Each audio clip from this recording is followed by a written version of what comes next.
बाबर आजम के बारे में बात करते हैं। बाबर आजम के बारे में पिछले कुछ सालों में काफी बातें होती रही हैं। मुझे याद है कि एशिया कप में जो कि इंडिया में वर्ल्ड कप से पहले जो एशिया कप था और उसमें हमारी परफॉर्मेंस बहुत बुरी थी, उसमें बहुत ज्यादा बातें होने लग गई थी। उसके बाद उससे पहले भी होती थी, कुछ पेश करते थे कि उसकी कैप्टनसी में ये मसले में सारा कुछ चल रहा था और वो सारी चीजें इस वजह से सामने नहीं आती थी कि हम उस वक्त जीत रहे थे। हमें असल में ना ये चीज समझनी चाहिए कि लीडरशिप असल में क्या है। लीडरशिप का मतलब ये नहीं है कि आप टीम कुछ भी ना करे, लीडरशिप मैच जिता देगी, ऐसे नहीं होता। आपकी टीम बहुत अच्छी हो ना, बहुत अच्छी टीम हो और लीडरशिप ना भी हो, अगर वो कहते हैं ना एक टीम जल कर जाए ताकि बेहतर खेल सके, वो टीम जब जल कर जाती है ना तो वो बेहतर परफॉर्म कर लेती है। क्योंकि जो बेसिक्स जो है ना लीडरशिप की, वो बेसिक्स वही है कि आपने जो फैसले करने हैं वो बिल्कुल स्टैंडर्ड है, कि हर चीज का एक स्टैंडर्ड तरीका होता है। कैप्टनसी का वो भी उसी तरह से ही है, लेकिन कुछ फैसले ऐसे होते हैं जो कि आपको उस मूवमेंट में करने होते हैं और वो चीज आपको फिर अच्छा कैप्टन बना सकती है। अब क्या बाबर आजम बहुत बड़े कैप्टन थे?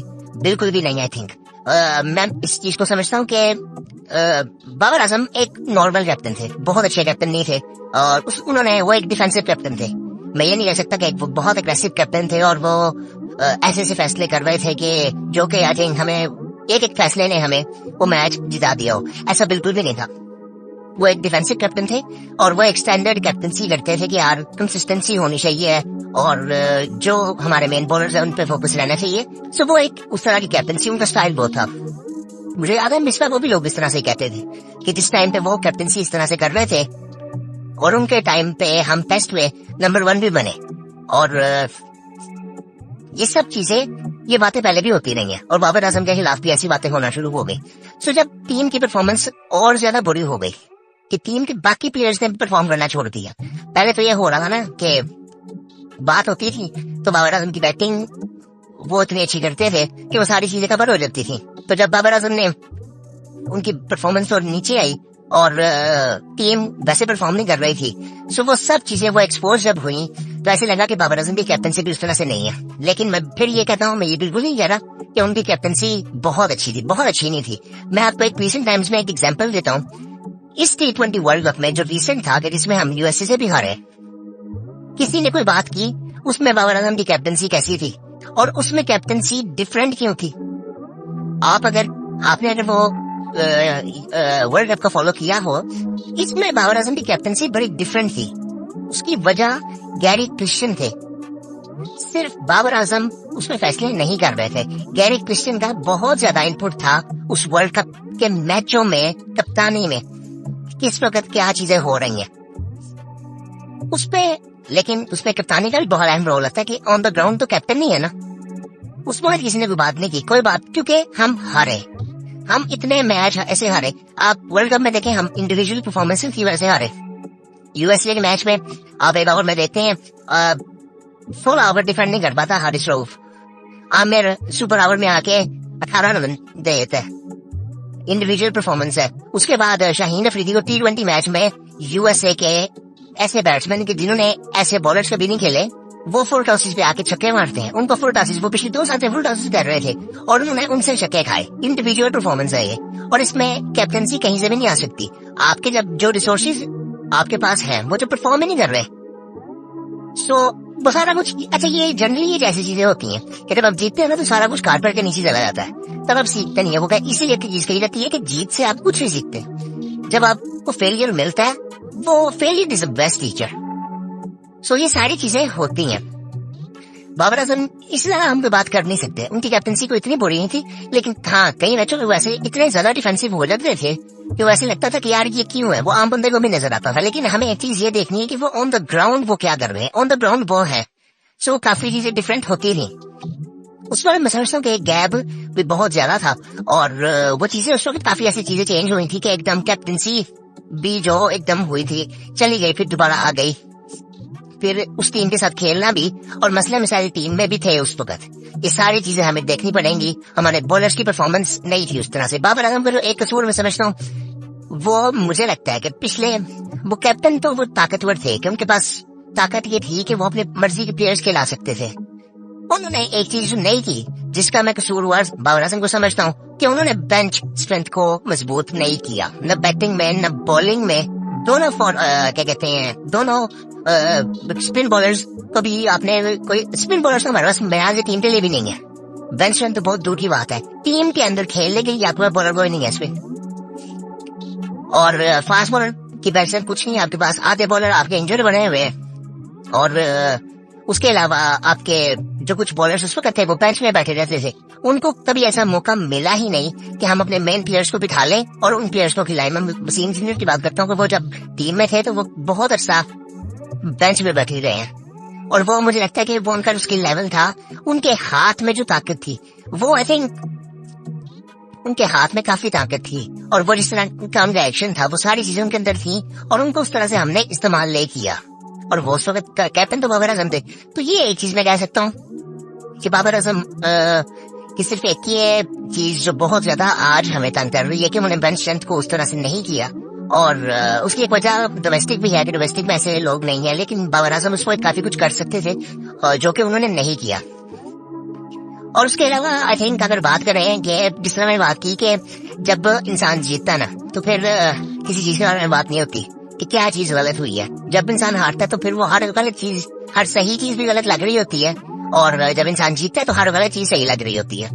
सो ये चीजें आई थिंक उसकी वजह ये है कि हम बड़ी इमोशनल कौम है और इमोशनल फैसले करते हैं, इमोशनल अटैचमेंट्स है हमारी हर चीज के साथ, और वो हमारी हर चीज में नजर आती हैं।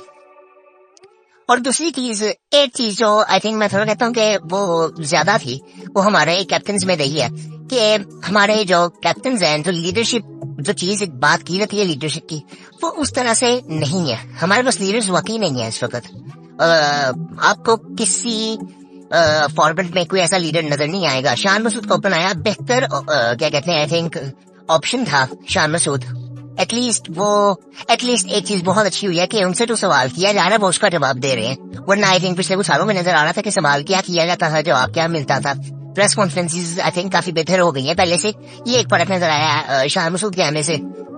परफॉर्मेंसेस अभी बेहतर हुई नहीं है, और आई थिंक हमें इंडिविजुअली बहुत काम करना है। मैंने वीडियो भी बनाई थी शाहीन पर, उसमें मैं ये बात करना था कि हमें इंडिविजुअल लेवल पे प्लेयर्स को देखना पड़ेगा, अपनी फिटनेस को, अपनी पर्सनल ग्रूमिंग को। फिटनेस भी आपको बेहतर करनी है, आपको अपनी personal physical and mental grooming पे भी काम करना है बहुत ज्यादा, इंडिविजुअली भी, और पीसीबी को भी इसमें करना है कि वो एज ए टीम भी टीम पे काम करें।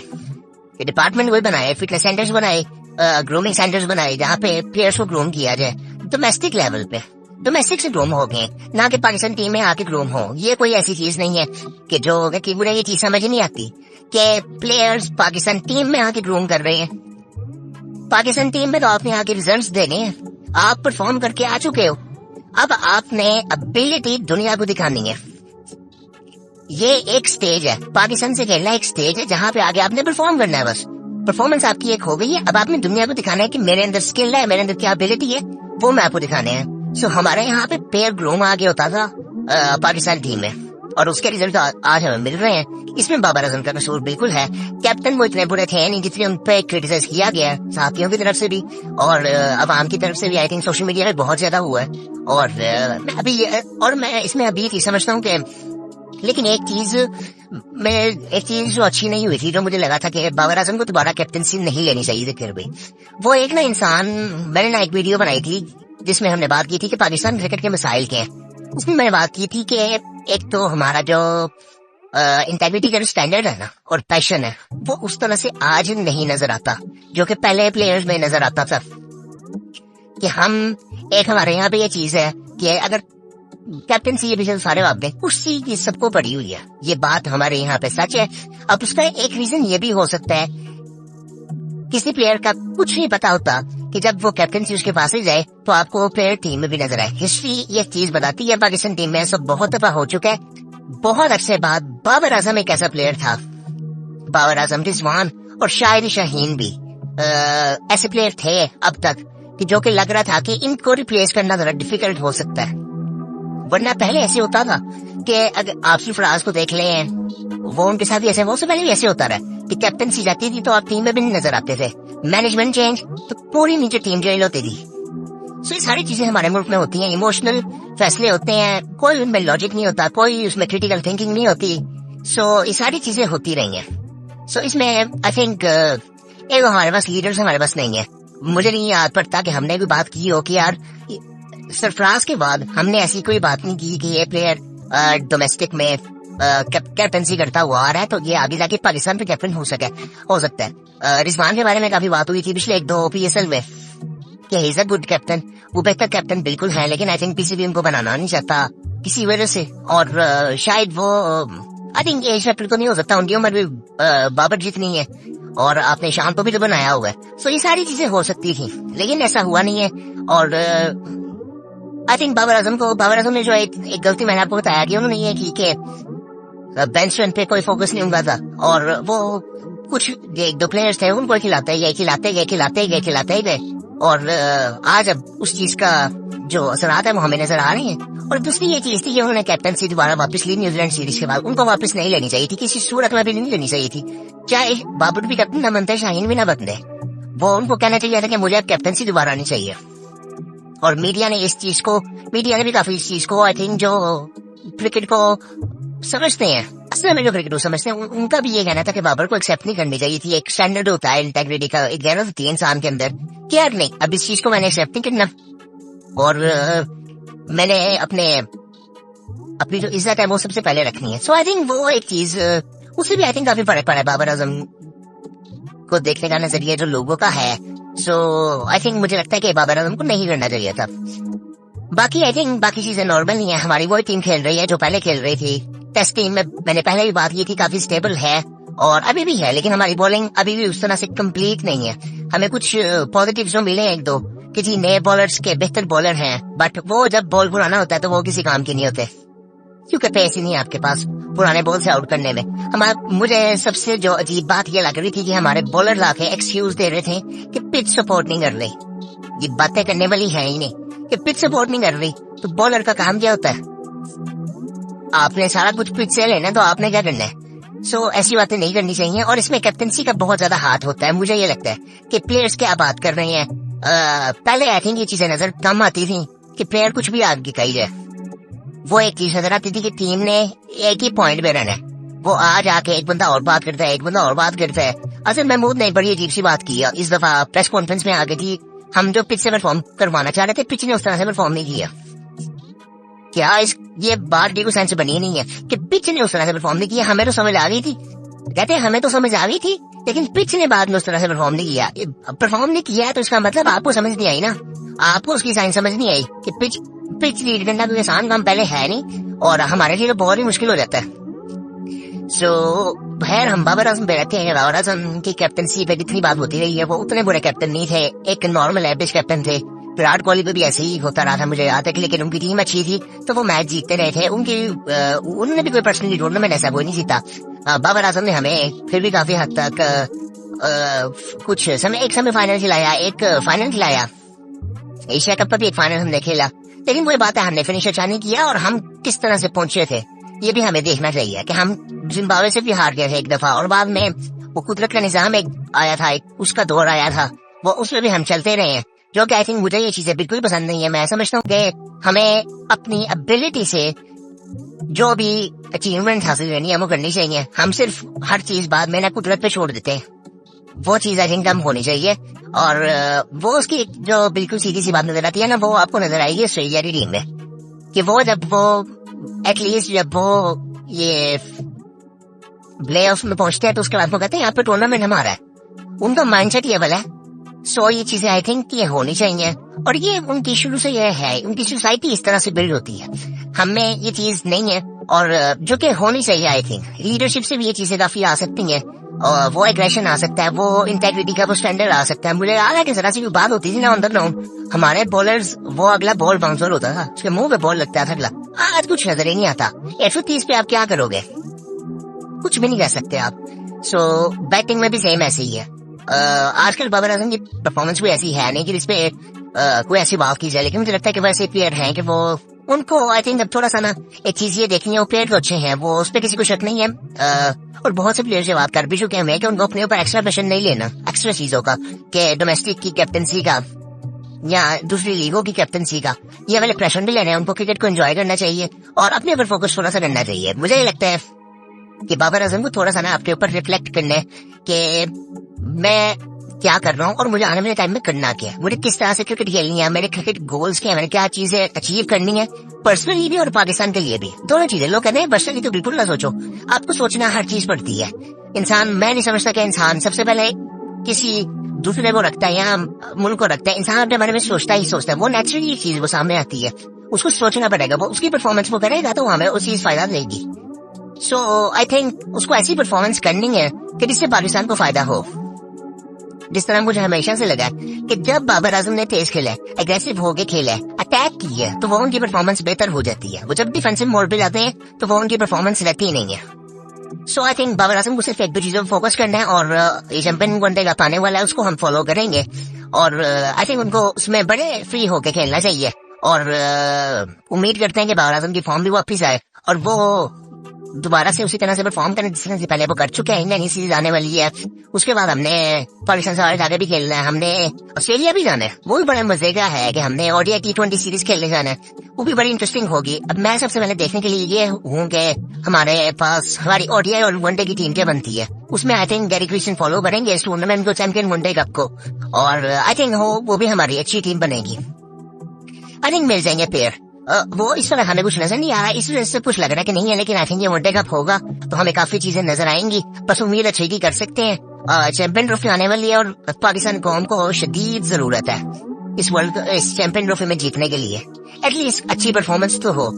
सो बहुत टाइम हो गया, आई थिंक 2-3 साल पाकिस्तान क्रिकेट के बहुत गुजरे रहे हैं। बाकी इंशाल्लाह अल्लाह भी सोचते हैं सब कुछ, और टीम से गुजारिश है कि टीम अच्छा परफॉर्म करे। इंडिविजुअली प्लेयर्स को अपने पर फोकस करना है, अपनी फिटनेस पर फोकस करना है। हमारे प्लेयर्स का फोकस फिटनेस पर नहीं है, उनको करना चाहिए फोकस इंडिविजुअली भी, और अपने आप को बेहतर करें, अपने आप को ग्रोन करें। पीसीबी अपना काम बेहतर करे, डिपार्टमेंट्स बनाए, एसोसिएशन बनाए, पाकिस्तान क्रिकेट को बेहतर करे, अच्छे फैसले कर रही है, बट ये लॉन्ग टर्म चलते रहे, वरना ये इन चीजों का कोई फायदा नहीं होगा, ये सारी चीजें फजूल हो जाएंगी।